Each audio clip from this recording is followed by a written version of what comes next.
Fala, meus irmãos, minhas irmãs, a paz do Senhor Jesus.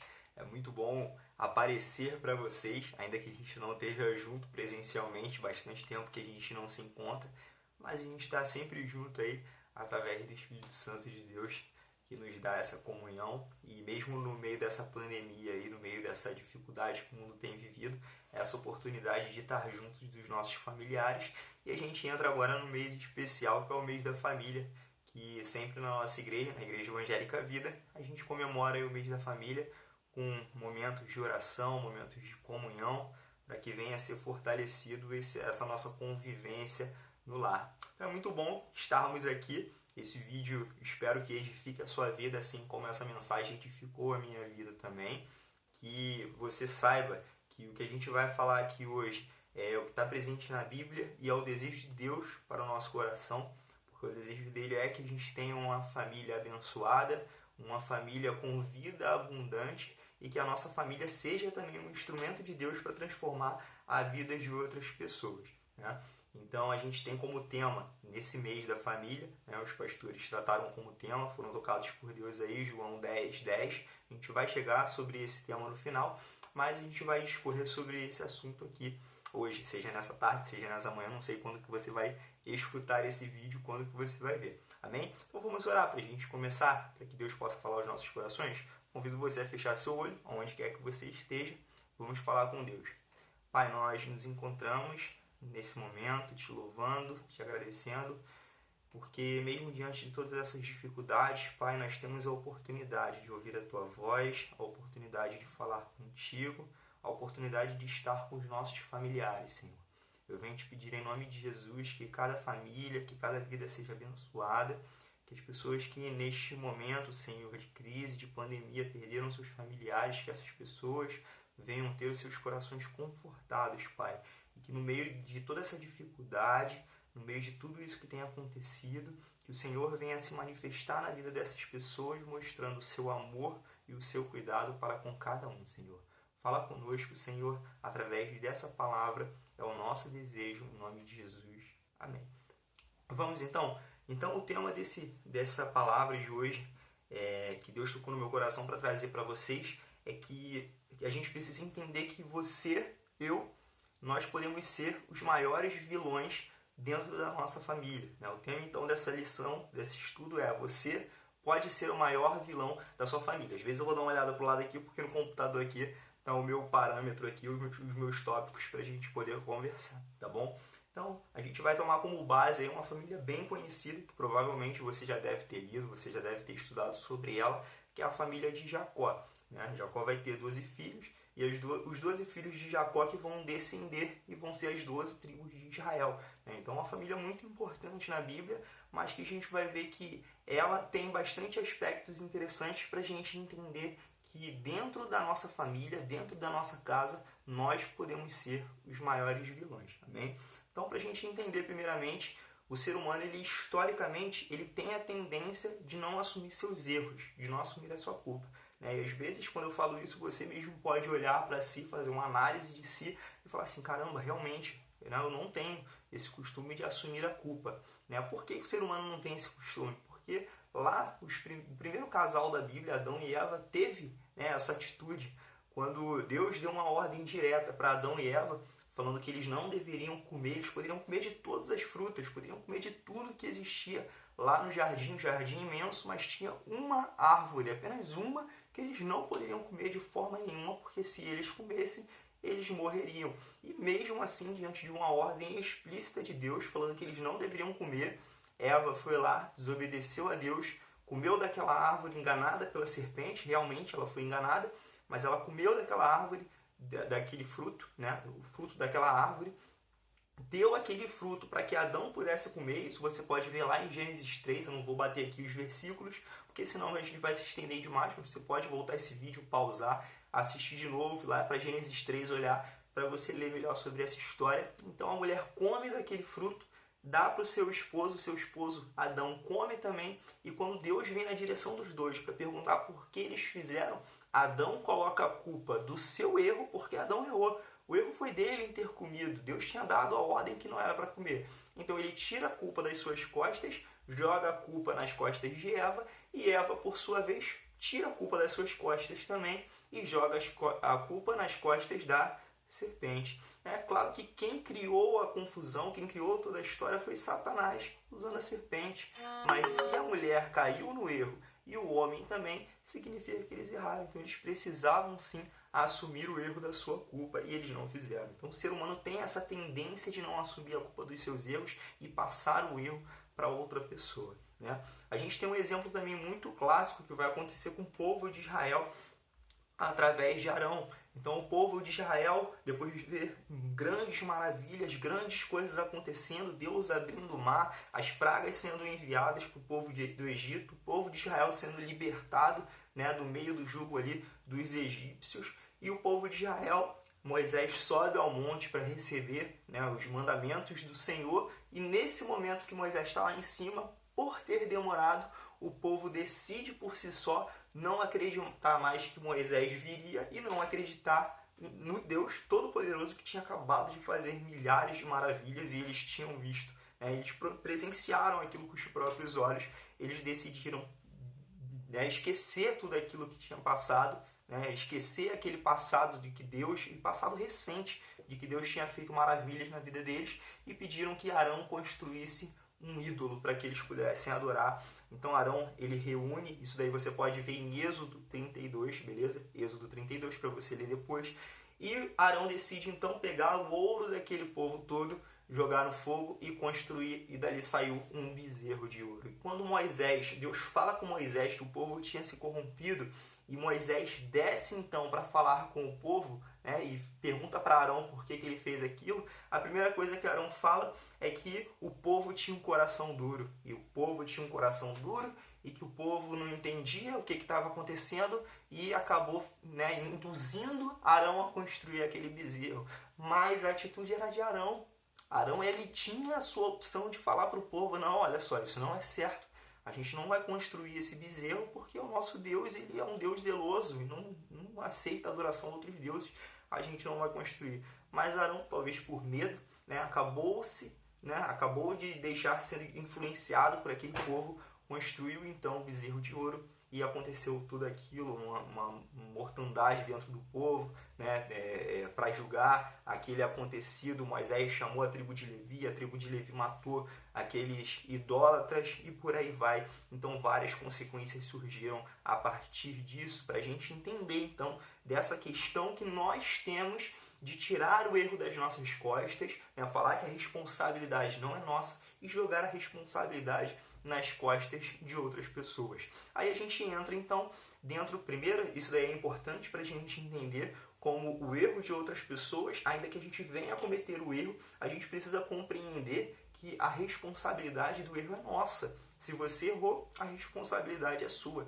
Então a gente vai partir agora sim para os 12 filhos de Jacó, para a gente entender sobre essa sistemática, como uma pessoa pode ser, como você pode ser o maior vilão dentro da sua casa, dentro da sua família ou não. Então a gente vai ver que os filhos de Jacó, né, com exceção de José, que a gente vai chegar até José, a gente vai ver na Bíblia diversos exemplos de atitudes que os filhos de Jacó tomaram que não eram atitudes boas. Então a gente tem Jacó e a gente tem os seus 12 filhos, né, filhos de Lia e de Raquel, e também das suas concubinas, né, que eram na verdade servas de Lia e de Raquel. E esses 12 filhos, a gente tem 11 que vai fazer coisas que não agradam ao Senhor, que não são boas aos olhos do Senhor, e a gente vai ter José, que vai ser esse diferencial. Então, a primeira atitude que a gente vê é lá em Gênesis 34, 25, quando a filha de Lia, a Diná, ela é violentada, né, por um povo, né, por um homem de um povo, e Simeão e Levi decidem matar todos os homens daquele povo, né? Então a gente vê que uma atitude gerada por um homem de violentar, não estou aqui falando que essa atitude é certa, é claro, né, que todo mundo sabe que isso daí não tem lógica, né, isso daí ia acontecer, mas essa atitude errada fez com que Simeão e Levi tomassem uma atitude também de matar todos os homens daquela tribo, né? E isso foi demais, foi uma atitude que fez com que aquela família, né, que Jacó não pudesse permanecer no mesmo local, porque todos os povos das redondezas poderiam ter raiva da família de Jacó por causa do ocorrido, porque na verdade antes deles matarem os homens daquele povo, eles fizeram um acordo, né, que todos os homens fossem circuncidados e assim existiria paz entre eles. Então na verdade eles enganaram aqueles homens e fizeram depois isso, causaram essa matança. Então Simeão e Levi, dois dos filhos de Jacó, tiveram essa atitude. Depois outro exemplo a gente vai ter o Rúben, né, que é o filho primogênito de Jacó. Ele vai se deitar com a própria concubina de seu pai, ou seja, uma das mães dos filhos, né, seria, né, sua mãe dos irmãos, né, então meio irmãos dele, ele vai se deitar com essa concubina. Rúben vai se deitar com Bila, né, lá em Gênesis 35, 22, você pode ler também, você pode acompanhar. Então a gente vê aí, ó, já 3 filhos, né, os homens filhos de Jacó que tomaram essa atitude. Depois a gente vai ver que José, aos 17 anos, quando ele apacentava os rebanhos, né, do seu pai, Gênesis 37, versículo 2, a Bíblia vai contar pra gente que ele levava para os pais que todos os irmãos que eram filhos de Bila e Zilpa, né, que eram essas concubinas do seu pai, eram servas, né, de Lia e de Raquel, e que seu pai teve filhos com ela, a gente vai ver que José levava para o seu pai que os seus irmãos, eles faziam coisas que não eram boas, faziam coisas ruins. Você pode ler isso lá em Gênesis 37, 2. Então a gente vê, ó, José no meio daquele ambiente todo, vendo seus irmãos, vendo seu pai, né? E a gente via que o José via os irmãos dele praticando coisas que não eram boas, praticando coisas ruins, né? A gente tem o caso de Jacó, né? Jacó em Gênesis 37, 18 a 20, a gente pode ler que Jacó também fazia com que os irmãos tivessem essa ideia, né? Tivessem uma certa raiva de José, porque Jacó ele era nítido em demonstrar que ele tinha um prediletismo por José, né? Então a gente vê aí numa família também como isso é danoso, como isso é perigoso. Às vezes a gente vê uma família com tantos filhos e quando a gente demonstra ter um prediletismo, né, como foi pai recente agora, né, então a gente começa a pensar nessa questão, né, quando tem um outro filho, quando vier outro filho, como é que agir com os dois, né? Isso a gente precisa entender, que nós como pais, como mães, a gente precisa ser íntegro no fato de entender que todos os filhos merecem a mesma atenção, todos os filhos merecem o mesmo amor, todos os filhos devem ser tratados de igual maneira para que não venha gerar no coração dos outros filhos, né, dos que enxergam que um filho é melhor tratado, que os outros filhos tenham inveja, que os outros filhos tenham ciúme. Então isso é muito importante. Jacó ele demonstrava esse prediletismo por José, justamente por José ser filho de Raquel, a mulher que ele mais amava, né? Então a gente tinha essa questão. Então os filhos, né, todos os outros filhos, os 11 filhos de Jacó, faziam coisas ruins perante os olhos do Senhor. Eles não tinham uma atitude certa. Então a gente vê uma família aí que foi a base, né, do povo de Israel, uma família aí que gerou as 12 tribos de Israel, 11 irmãos fazendo coisas erradas e somente José ali fazendo certo perante os olhos do Senhor. E todos os irmãos, então os 11 irmãos traçam um plano, isso é muito conhecido também, você provavelmente já deve ter escutado, você já deve ter lido, está lá em Gênesis 37, 18 e 20, que de Jacó, eu confundi aqui, Jacó, a história de Jacó que amava mais a José é Gênesis 37, 3, beleza? Eu falei aí, pulei aqui. Então Gênesis 37, 18 a 20, a gente vai ver que os irmãos vão traçar um plano para matar José. E eles chegam a esse plano, né? Falam que iam matar José, José estava vindo de longe, eles então traçam um plano para matar José, e o irmão então Rúben fala para não matar, que o sangue ia ficar sobre a mão deles, né? E desistem de matar então e jogam José dentro de um poço, e depois de ser jogado dentro de um poço, José é vendido como um escravo, né? E essa história você provavelmente já escutou, que José foi vendido como escravo e que José foi para o Egito, e nessa história de José chegar ao Egito, Deus engrandeceu a vida de José depois de passar por muito sofrimento, mas José foi levantado até a posição de governador do Egito, é o segundo homem mais importante depois de Faraó. Tá, mas Marcelo, por que a gente está chegando a esse ponto? Ao ponto de entender todas as influências que José tinha dentro da sua família. A influência que José tinha dentro da sua família, negativa, de olhar os seus irmãos e como os seus irmãos agiam, poderia fazer com que José fosse a pessoa mais revoltada do mundo e fosse, na verdade, diante de todas essas circunstâncias, Deus levantou José até o ponto dele ser governador, o segundo homem mais importante do Egito. E ele poderia ser o maior vilão da sua família. Isso para a gente entender, né?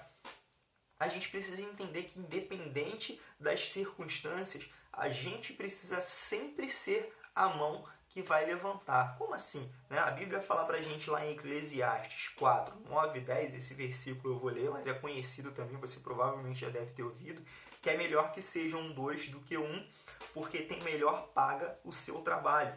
Porque se um cair, o outro levanta o seu companheiro. Mas ai do que estiver só, pois caindo, não haverá outro que o levante. Isso é muito importante para a gente entender. Por quê? Porque a gente, na verdade, espera, né? Às vezes a gente pode ler esse versículo e compreender assim, é bom sempre que eu esteja junto tal, com outra pessoa, porque se eu cair, a outra pessoa me levanta. Né? Mas a gente pensa errado em relação a isso. Você precisa entender que você precisa ser sempre a mão que levanta. Por quê? Porque se eu penso que eu sou a mão que levanto, né, que eu sou sempre o que vou ajudar, eu vou sempre me manter firme diante das circunstâncias, diante do que aconteça. E se a outra pessoa precisar de mim, eu vou ajudá-la. E essa minha mentalidade vai servir para que eu mostre para outra pessoa que anda comigo, do meu lado, essa mentalidade, para que essa pessoa também seja transformada. E aí sim, na hora que eu precisar dessa pessoa, ela vai ter a mesma mentalidade e vai estar pronta para me ajudar. Entende? Olha só a questão de enxergar diferente o versículo. Né? E entender que Jesus transforma a minha vida, Jesus transforma a sua vida para que você seja instrumento de transformação na vida das outras pessoas. Né? A gente vê que o tema desse mês da família é Jesus transforma a minha família. Mas a gente precisa compreender que para Jesus transformar a minha família, para Jesus transformar a sua família, primeiro quem precisa ser transformado somos nós. Porque não adianta eu querer orar por transformação na vida das outras pessoas, quando na verdade eu mesmo não quero a transformação, eu mesmo não quero pagar o preço. Entende? Então isso é necessário a gente compreender. Romanos 12:2 fala pra gente: não sede conformados com este mundo, versículo conhecido também, mas sede transformados pela renovação do vosso entendimento. Ou seja, você seja transformado pela renovação do entendimento. Não é a outra pessoa, orar para que outra pessoa seja transformada. Seja você transformado primeiro, seja eu transformado primeiro, para que as outras pessoas possam ser impactadas por essa transformação e possam também ser transformadas. Aí o versículo continua, Romanos 12:2, para que experimenteis qual seja a boa, agradável e perfeita vontade de Deus. Então a gente não vai conseguir experimentar essa boa, perfeita e agradável vontade de Deus enquanto a nossa vida não for transformada. Porque se a minha vida não for transformada, não adianta orar pela minha família, não adianta querer que a minha família seja a melhor família do mundo, porque na verdade dentro da minha casa eu posso ser o maior vilão, você pode ser o maior vilão. Então a gente vê que poderia ter sido isso na vida de José. A gente vê que quando passa aquela grande fome, quando passa toda aquela situação, a família de Jacó, os irmãos de José, os filhos de Jacó, precisam ir até o Egito para pegar comida. A gente vê que José, ao invés de devolver tudo aquilo que eles fizeram, todo aquele mal que realmente eles fizeram para com a vida dele, de devolver esse mal com o mal, não. José ele fala para os irmãos que os irmãos, na verdade, foram instrumentos de Deus na vida de José para a transformação e salvação de toda a sua família, beleza? Então isso para a gente entender como você pode ser o maior vilão dentro da sua família ou, na verdade, você pode ser um instrumento de Deus para que toda a sua família possa ser salva. O tema desse estudo, desse mês da família, é João 10:10, que fala sobre isso. O ladrão não vem senão a roubar, a matar e a destruir. Mas eu vim para que tenham vida e a tenham com abundância. Jesus falou isso. Jesus veio para que nós tenhamos vida e vida com abundância. Então, todas as obras de confusão, todas as discórdias que acontecem dentro do nosso lar, se a gente alimenta essa discórdia, se a gente alimenta essa confusão, na verdade isso são frutos de Satanás, que ele só quer causar roubo, morte e destruição. E essa é a intenção dele dentro das nossas famílias, principalmente nesse momento que a gente tem vivido de pandemia. A gente conversava, a Ítala conversava, Ítala e eu, a gente conversava sobre esse assunto, falando que nesse momento parece que os nervos estão à flor da pele e as famílias brigam, as famílias discutem, quando na verdade deveria ser um momento de união, uma oportunidade que nós temos de estarmos reunidos. E quando a gente cria essa confusão toda, essa discórdia, na verdade isso é fruto de Satanás que está reinando na vida da nossa família. Porque na verdade o desejo de Deus é que a nossa família, que a nossa vida seja abundante em sua presença. Amém? Então, para a gente ter um resumo aí, só para a gente entender o que foi falado nesse estudo, o que Deus falou no meu coração, e o que Deus, espero que tenha falado ao seu coração também, eu sei que Ele falou, a gente precisa entender que nós precisamos assumir o nosso erro e assumir a nossa responsabilidade diante de Deus e diante da nossa família e das outras pessoas. Então, eu sou o responsável por fazer o que é certo. E se eu fizer o que é errado, eu preciso assumir o meu erro perante Deus e pedir que Ele me direcione para fazer o certo, para entrar no centro da sua vontade. Segundo ponto, não seja influenciado negativamente pelas pessoas da sua volta, ainda que seja seu familiar. José tinha todos os motivos para ser influenciado negativamente. José tinha todos os motivos para ser revoltado da vida, para querer a destruição de todos os seus irmãos pelo que eles fizeram, mas José escolheu não ser o vilão da sua família. Ele escolheu ser o instrumento usado por Deus para a salvação da sua família e um exemplo para todos nós. Nos dias de hoje, a gente está estudando sobre isso, sobre a atitude de José. A gente poderia estar citando aqui José também negativamente, como ele destruiu sua família, ou talvez ele nem ser citado na Bíblia por tudo que aconteceu, mas ele é um exemplo positivo para nossas vidas de uma pessoa que foi um instrumento de Deus. Outra coisa, não retribua na mesma moeda, que foi isso que José não fez. José poderia ter retribuído na mesma moeda, mas ele não fez. E a gente tem esse costume, às vezes acontece de uma pessoa da nossa família, o filho, a esposa, levantar a voz chateada com alguma coisa, brigando com alguma coisa, e a gente tem a vontade de levantar. Às vezes a gente levanta a voz mais alto ainda para brigar, quando na verdade a gente precisa compreender que a palavra branda ela desvia o furor, mas a palavra dura ela suscita a ira. Então não retribua as coisas ruins na mesma moeda, plante amor, dê amor para as outras pessoas, que você vai receber amor também. E ainda que você não receba, eu penso nisso também, ainda que você não receba amor, poxa, eu dei amor e a outra pessoa não me dá amor, a outra pessoa não me entende, não faz a mesma coisa para comigo, mas você está fazendo o que é a vontade de Deus, porque Deus falou que a gente deve amar a Ele sobre todas as coisas e amar o nosso próximo como a nós mesmos. Então ame, simplesmente ame, ainda que a outra pessoa não te ame. Jesus amou todas as pessoas e foi crucificado. Então entenda que se você está fazendo bem, não necessariamente a outra pessoa vai lhe retribuir com bem, mas você vai ter a sua consciência perante o Senhor tranquila de que você fez aquilo que o Senhor mandou. Amém? Segunda coisa, confusão e discórdia são frutos de Satanás, outro ponto, mas Deus quer dar vida abundante.